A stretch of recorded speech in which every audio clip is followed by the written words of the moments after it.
Treatment బిగినింగ్లో doctor గారు confirm చేసి పార్షియల్గా తీయాలా, బ్రెస్ట్ కంప్లీట్గా రిమూవ్ చేయాలని అడిగారండి.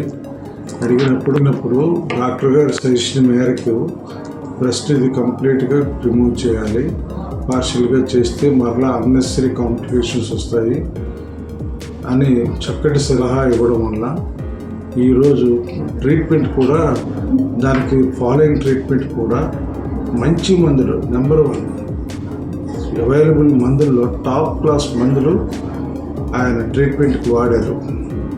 ఇంజెక్షన్ కోర్స్ కానీ దగ్గర ఉండి ఆయన చూసేవారు. కెమో అవుతున్నప్పుడు 6.5 hours పెట్టేది. కెమో అవుతున్నప్పుడు ఆ కెమో అవుతున్నప్పుడు కూడా మధ్యలో ఒకసారి వచ్చి చూసుకునేవారు పేషెంట్ కండిషన్ ఎలా ఉంటుంది. ఆ పేషెంట్ కండిషన్ చూసుకొని ఓకే అబ్నార్మాలిటీస్ ఏమీ లేవంటే ఆయన సాటిస్ఫై అయ్యి ఇంటికి వెళ్ళేవారు. సుమారు 9:30-10 గంటలకు పేషెంట్కి ఇంజెక్షన్ ఇవ్వడం మొదలు పెడితే 4:30 వరకు కూడా ఆయన సూపర్వైజన్లో ఉండేవారు. రాత్రి 9 తర్వాత ఓకే రిలాక్స్డ్ మూడ్ వచ్చిన తర్వాత పేషెంట్ తరగతి ఇక్కడ డాక్టర్స్ అటెండెంట్ డాక్టర్స్ మరలా డాక్టర్ గారు ఫోన్ చేసి ఈ పేషెంట్ బాగున్నారండి కెమో అయిన తర్వాత అంటే ఆ రాత్రి ఉంచి తెల్లవారు మరలా మాకు పర్మిషన్ ఇచ్చి పంపించేవారు.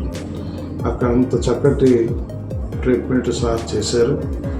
సార్ చాలా ఆత్మీయ స్వభావాలు, చాలా చక్కటి ట్రీట్మెంట్ చేశారు. ఈవెన్ సిట్టింగ్ అప్పుడు కూడా రేడియేషన్ సిస్టంలో కూడా అక్కడ రేడియాలజిస్ట్కి వారికి కూడా సజెస్ట్ చేసేవారు ఎలా పెట్టాలి ఏంటి.